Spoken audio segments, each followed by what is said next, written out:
Dunia Pagi ini BBC Indonesia bersama saya Haider Afan, Rabu 23 Februari 2022. Sari berita BBC pukul 5 waktu Indonesia Barat. Surat edaran Menteri Agama tentang pedoman penggunaan pengeras suara di masjid dan musala dikhawatirkan akan sia-sia. Bisa menjadi peluru hampa kalau implementasinya itu tidak dikawal benar-benar gitu ya. Lalu Kementerian Agama juga tidak melakukan edukasi. Seluruh penduduk Hong Kong diwajibkan menjalani tes virus corona di tengah lonjakan kasus. Dan Sekjen NATO Jens Stoltenberg mengatakan bahwa ada bukti yang menunjukkan pasukan Rusia memasuki wilayah pemberontak di Ukraina Timur.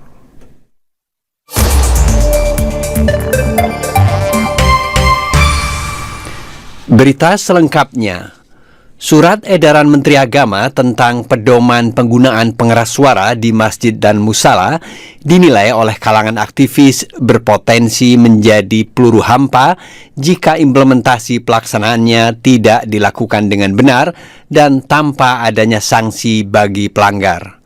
Surat ini dikeluarkan sebagai upaya meningkatkan ketentraman, ketertiban, dan keharmonisan antar warga.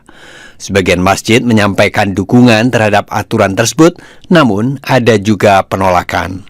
Majelis Ulama Indonesia mendukung aturan itu, tetapi meminta Kementerian Agama untuk tidak kaku dalam pelaksanaannya. Berikut laporan rekan Raja Eben Lumbanrau. Upaya pemerintah untuk mengatur penggunaan pengeras suara masjid dan musala disebut akan sia-sia jika tidak disertai dengan pelaksanaan yang benar dan sanksi yang tegas. Surat edaran Menteri Agama nomor 5 tahun 2022 tentang pedoman penggunaan pengeras suara di masjid dan musala berpotensi mengikuti pendahulunya, yaitu Instruksi Dirjen Bina Masyarakat Islam Kemenak tahun 1978 yang tidak dipatuhi oleh tempat ibadah. Kata aktivis dari LSM Pusat Studi Agama dan Perdamaian, Ahmad Nurkolis. Bisa menjadi peluru hampa kalau implementasinya itu tidak dikawal benar-benar gitu ya.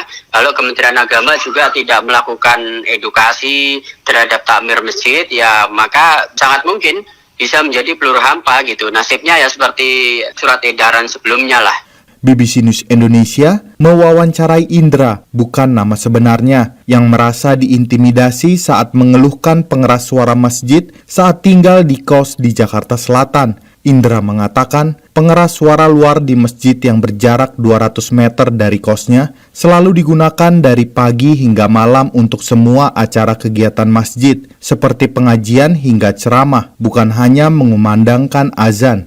Hal itu menyebabkan ia susah tidur dan kesulitan saat kerja rapat online. Indra pun kemudian melaporkan itu ke aplikasi milik pemerintah daerah, namun ia malah diintimidasi dengan didatangi oleh perangkat Pemda. Ternyata memang susah ya untuk mengkomplain sesuatu yang sebenarnya aturannya sudah ada. Kan sebenarnya sudah ada tuh peraturan Menteri Agama yang membatasi penggunaan pengeras suara yang dibolehkan. Bahkan tidak pernah ditegakkan gitu. Yang kedua, saya kecewa sih bahwa ternyata laporan yang seharusnya anonim tersebut malah kemudian yang dicari adalah yang melapor. Pengaturan pengeras suara masjid mendapat penolakan dari Haris Tua Marpaung, pengurus dan mantan imam Masjid Al-Maksum, Tanjung Balai, Sumatera Utara. Haris merupakan pelapor ke polisi dalam kasus penistaan agama Meliana karena memprotes pengeras suara azan di Tanjung Balai 2016 lalu. Haris mengatakan pengeras suara tidak mengganggu orang lain. Kalau soal volume itu saya rasa boleh keras, boleh tidak keras, itu kesepakatan pengurus masjidnya itu. Kalau soal mengganggu orang lain, tak adanya pula masjid nih Pak. Namanya lah pula mayoritas Indonesia Islam agamanya kan. Wajarlah di setiap masjid itu mengumandangkan apanya. Berbeda dengan Haris, pengurus Masjid Baitul Hakim di Jakarta Timur, Saifuddin, mengatakan mendukung aturan tersebut. Bahkan katanya, Masjid Baitul Hakim telah melaksanakan aturan itu sejak 10 tahun lalu. Nggak ada peraturan juga udah melaksanakan itu karena lingkungan sini sadar dengan supaya tidak mengganggu. Kan sini macam penduduknya ada yang muslim, ada yang non-muslim, jadi nggak mengganggu yang lain. Hanya suara azan dan iqamah dan baca Quran kalau menjelang sholat. Majelis Ulama Indonesia secara prinsip setuju dengan aturan tersebut, namun pedoman itu akan berjalan tidak efektif jika tidak disertai dengan kualitas alat pengeras suara dan juga pemberdayaan orang yang mengumandangkan azan. Wakil Sekjen MUI, Iksan Abdullah. Jadi harus ada solusi. Pertama, pengaturan kualitas suara. Yang kedua, pembatasan dulu musola-musola atau masjid-masjid di lingkungan itu seperti apa. Kalau ada 5, ya 1 atau 2 lah yang bersuara. Yang lainnya cukup dengan sound system di dalam, sehingga nggak bisa keluar ke radius sekian. Nah, jadi tidak mengganggu. Tapi kalau hanya mengatur di atas kertas ya agak sulit. Sebelumnya pada 18 Februari lalu, Menteri Agama Yakut Khalil Qomas mengeluarkan surat edaran nomor 5 tahun 2022 tentang pedoman penggunaan pengeras suara di masjid dan musala. Aturan ini disebut bertujuan agar pengeras suara tidak menimbulkan potensi gangguan ketentraman, ketertiban, dan keharmonisan antar warga. Klik bbcindonesia.com untuk membaca ulasan mengenai manfaat aturan pemerintah dalam penggunaan pengeras suara di masjid. Seluruh penduduk Hong Kong yang berjumlah 7,5 juta diwajibkan menjalani tes virus corona, sementara pemerintah Cina menerjunkan para pejabat untuk membantu operasi memberantas virus itu. Pemimpin Hong Kong, Carrie Lam, mengatakan setiap orang harus menjalani 3 kali tes dan mereka yang melanggar akan dikenai hukuman. Seperti dikatakan, kami akan memberlakukan tes wajib atau dalam bahasa Inggris CAT dalam waktu 3 bulan untuk memutus rantai penularan. CAT ini wajib. Peraturan pencegahan dan pengendalian penyakit ini memberikan kewenangan kepada Menteri Pangan dan Kesehatan untuk mengeluarkan perintah wajib tes. Setiap hari ia akan melakukan langkah ini agar pengetesan dapat dilakukan di semua distrik. Jadi kewajiban tes ini ada hukumnya. Para pejabat dari Cina didatangkan untuk membantu Hong Kong menangani gelombang varian Omicron yang telah membuat berbagai rumah sakit kewalahan tempat pasien melakukan isolasi. Sekjen NATO Jens Stoltenberg mengatakan ada bukti yang menunjukkan pasukan Rusia memasuki wilayah pemberontak di Ukraina Timur. Ia menyebut aksi itu sebagai invasi lebih lanjut dan mengatakan ini merupakan momen paling berbahaya bagi keamanan Eropa selama 1 generasi terakhir.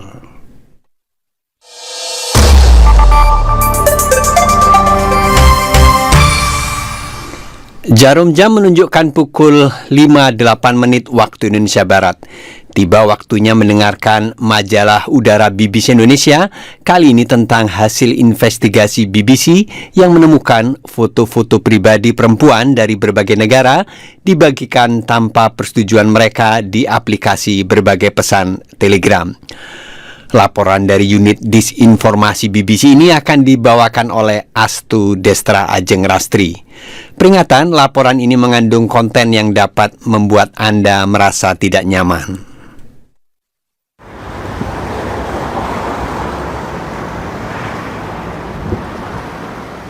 Sarah, seorang perempuan dari Havana, ibu kota Kuba, datang menyepi di tepi pantai ini untuk menenangkan diri. Dia mengaku sering menghabiskan waktu di sini setelah ia mengetahui bahwa sebuah foto tanpa busana miliknya tersebar di aplikasi Telegram. Foto itu diambilnya sendiri dan hanya dikirimkan kepada 1 orang. Kami mengubah namanya dalam laporan ini untuk keselamatannya. Sarah tidak yakin benar bagaimana bisa foto itu kemudian diunggah ke grup dengan 18.000 anggota. Banyak di antara pengikut itu berasal dari kota yang sama tempatnya tinggal dan mungkin saja nyaris semua telah melihat tubuhnya. Saya melihat komentar-komentar yang sangat vulgar tentang betapa seksinya saya, lalu bertanya apakah ada foto-foto telanjang lain dari saya. Ini membuat saya merasa sangat buruk. Saya tidak mau keluar rumah dan saya tidak mau berbicara dengan teman-teman. Saya menjadi sangat antisosial. Sarah telah melaporkan peristiwa ini kepada Telegram, tapi tidak mendapatkan respons apa-apa. Dia takut foto tanpa busananya masih tersebar di dalam aplikasi itu. Kasus Sarah ini bukan satu-satunya.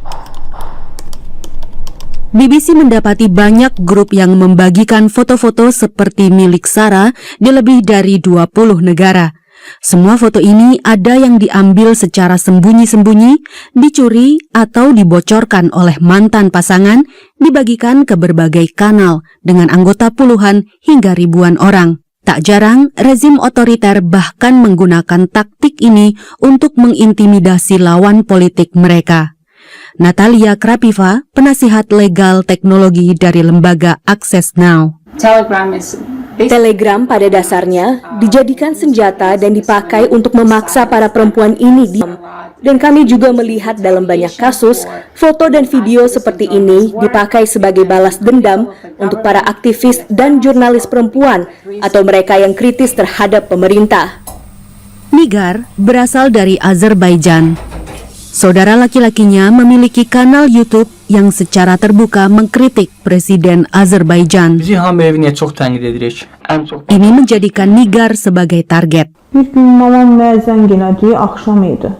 Ibu saya suatu malam menelpon. Dia berkata, "Nigar, saya terus menerima pesan hari ini yang berkata ada video eksplisit tentang kamu."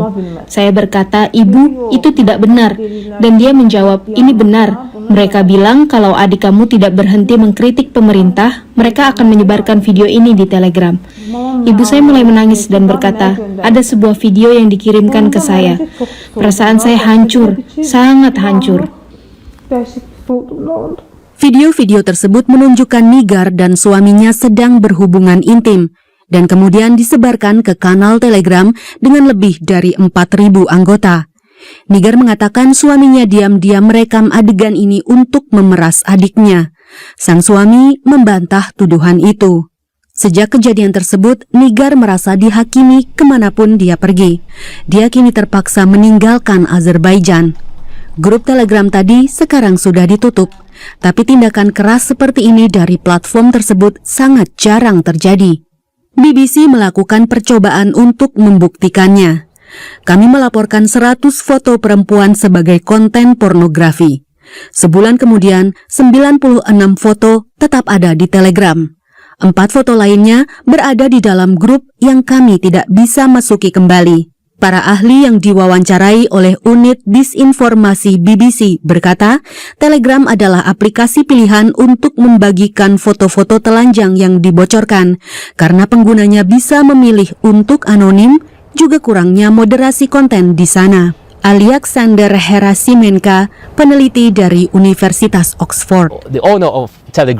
Pemilik Telegram, Pavel Durov, mendeklarasikan diri sebagai seorang libertarian. Ideologi libertarian ini termasuk menekankan kebebasan berekspresi dengan tingkat yang sangat tinggi. Alasan lain adalah ukuran perusahaan ini. Mereka tidak memiliki terlalu banyak pegawai dan mungkin bukan prioritas mereka untuk berinvestasi pada tim-tim moderasi. Telegram menolak permintaan wawancara BBC dan pernyataan tertulis mereka tidak menjawab temuan-temuan kami.